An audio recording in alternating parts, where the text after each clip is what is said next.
My name is Dan Butler. I'm a professor at WashU, and I'm the Poli-Sci Lego guy. On The Bachelor, there's a big final rose ceremony. But if you've been paying attention, the decision was basically made by episode 4. The rest is just drama.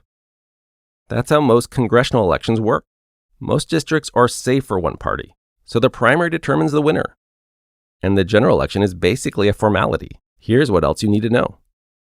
All House members serve 2-year terms, so they're up for re-election every 2 years.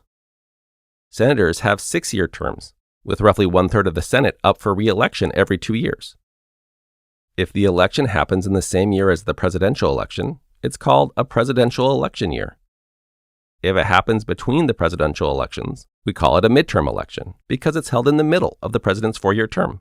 The president's party usually has a midterm slump where they lose seats. Sometimes we see a wave election when one party picks up lots of seats.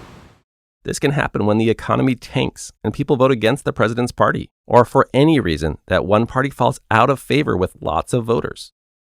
But partisanship isn't everything. Incumbents, the people already in office, have big advantages, including name recognition and an established fundraising machine.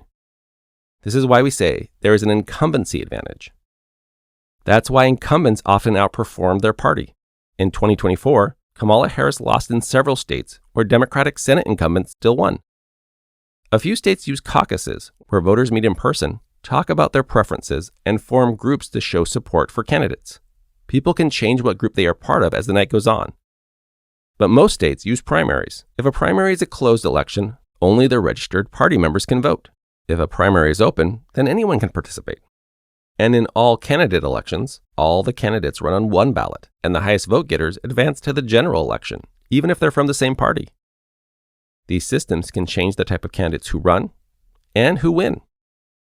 If you find these videos helpful, please consider subscribing. Thanks for watching.